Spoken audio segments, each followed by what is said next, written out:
नाही, तुकोबरायांना आलेला आनंद तुकोबराय व्यक्त करतात आणि तुकोबरायांना आलेले सगळे अनुभव महाराज तुकोबरायांनी अभंगाच्या रूपामध्ये तुम्हाला सांगून दिले. प्रत्येक मनुष्याचं असं असतं महाराज, आमचे चांगले अनुभव आम्ही जगाला वारंवार सांगतो, परंतु आम्हाला आलेले वाईट अनुभव आम्ही जगापासून लपवून ठेवतो महाराज. ठीक आहे ना. जेवढं काही चांगलं असेल ते आम्ही समाजासमोर मांडण्याचा प्रयत्न करतो, परंतु आयुष्यातली वाईट घटना आम्ही कधीही समाजाच्या समोर आणत नाही. मग ते कारण काय असेल ते प्रत्येकाचं आपापलं ठरवून घ्यावं. परंतु तुकोबराय मात्र अशी आहेत महाराज, तुकोबरायांच्या आयुष्यामध्ये आलेला प्रत्येक आनंदाचा क्षण आणि आलेला प्रत्येक वाईटही क्षण तुकोबरायांनी या अभंगाच्या रूपामध्ये तुम्हाला व्यक्त केला महाराज. म्हणून आजचा अभंग आहे ना, तो तुकोबरायांना आलेला एक सुंदर अनुभव आहे की महाराज एका भक्ताला मन स्थिर होणं किती गरजेचं आहे. आणि या मनाला जेव्हा आपल्या काबूत करता येतं ना महाराज, कारण मन कसं आहे, मन बढाय बढाया जसं बेकार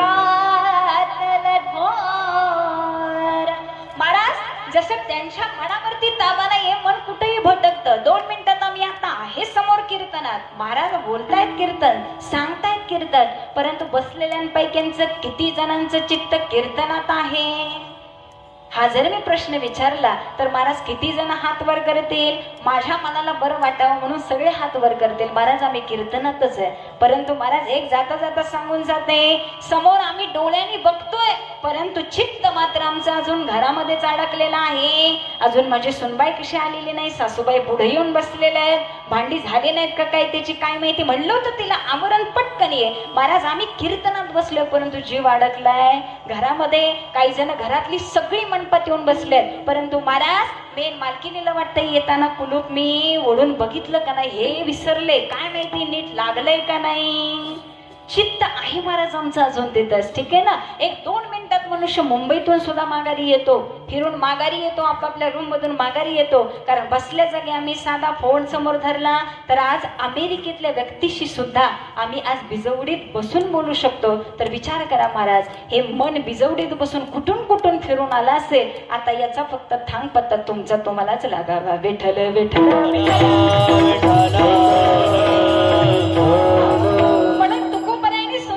सांगितला. अरे हे मन इतकं सुंदर आहे, मग या मनाला आपलंसं करण्यासाठी तुम्हाला एकच साधन महत्वाचं आहे आणि ते म्हणजे भगवंताचं भजन. महाराज इथं कोणी भगवंताचे साधक बसले असतील ना तर त्यांना हे वाक्य नक्की समजेल महाराज. कारण हे नाम तुम्हाला एवढं पुढे घेऊन जाईल, एवढं पुढे घेऊन जाईल. बाकी कोणतीही भक्ती एक वेळ तुम्ही कमी करावी, परंतु ज्याचा श्वास मायबा पूजाचं चित्त फक्त नामरूप झालं, मनस त्याला वेगळं काही करायची गरज नाही. कारण तुम्ही आम्ही भाग्यवान मंडळी आहोत. आपल्या शेजारीच असलेलं श्री क्षेत्र गोंदवले हे तीर्थक्षेत्र.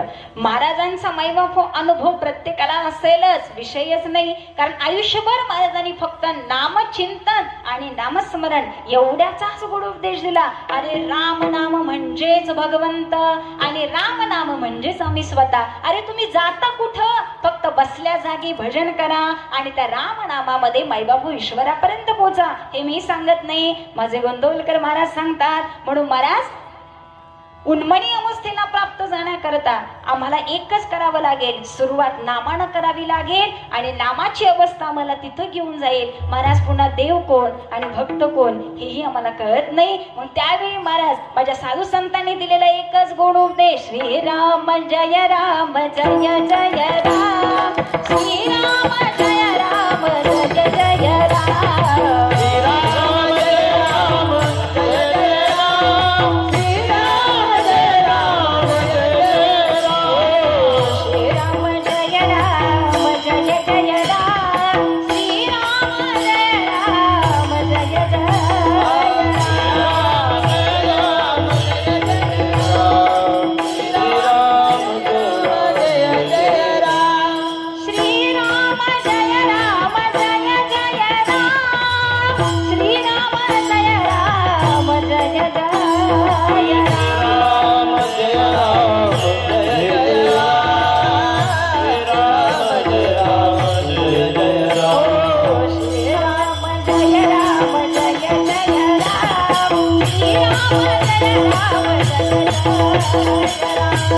Jai Ram, Jai Ram, Jai Ram, Jai Ram,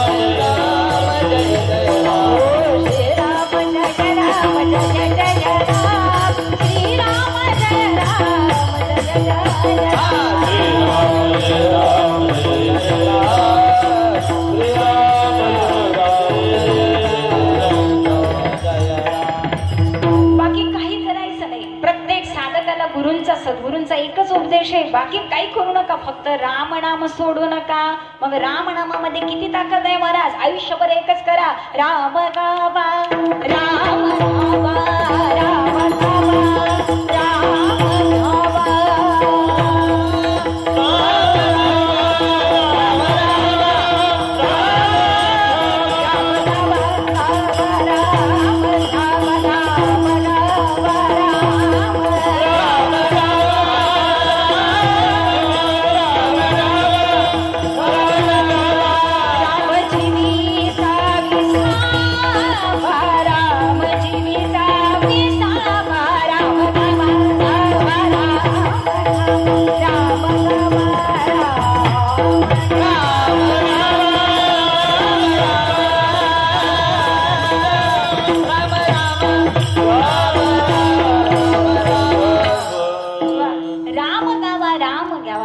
आयुष्यभर तुम्ही एवढंच करा. कारण महाराज सांगून जातात, अहो ज्यावेळी राम नाम करणारा एक साधक, एक व्यक्ती महाराज साधक क्षेत्र सोडून निघाली तर रामांच्या मूर्तीतून अश्रू यावेत महाराज. एवढी ताकद आहे भगवंताच्या रामनामामध्ये. अजून काय सांगावं.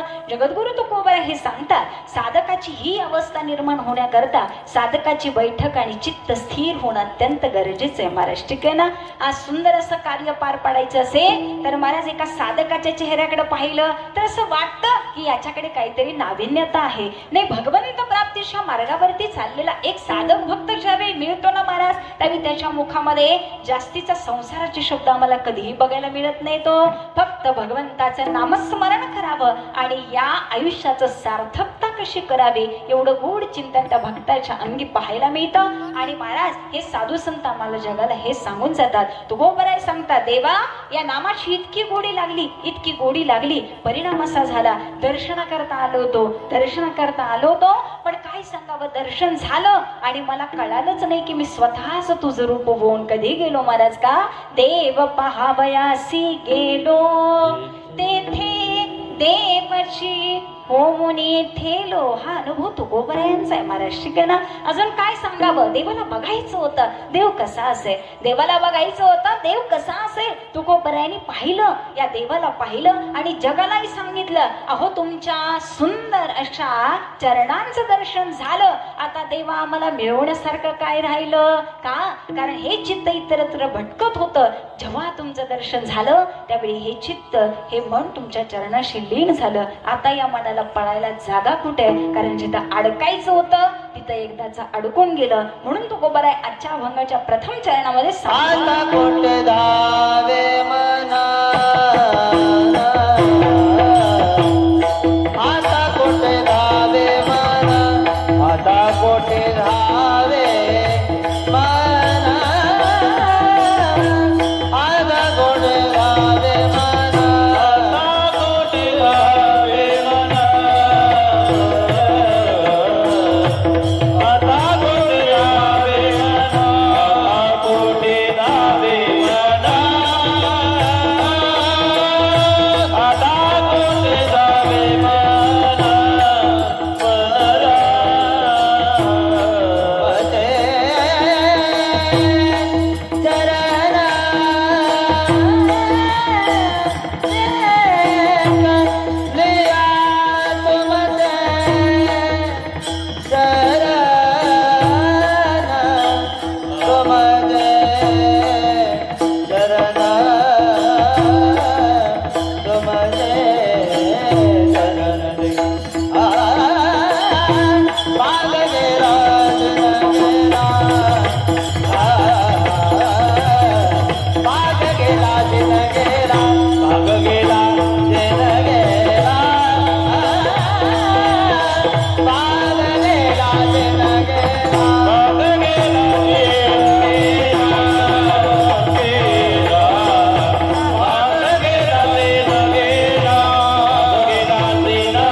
महाराजांसाठी बरं बसलेले आज फक्त टाळ्या वाजवायच्या. महाराजांनी मग अशी विनंती येताना गपचूप सांगितलं. आमचे तुषार महाराज बोलले हो ताई जरा दमाणा आज 5वा दिवस आहे बरं का. गाऊन गाऊन आवाजाचा पार काय शब्द वापरला भरडा झालाय असं काहीतरी म्हणले, परंतु महाराज कुठल्या सुद्धा अँगलनं वाटत नाहीये तुमचा आवाज बसलाय बरं का.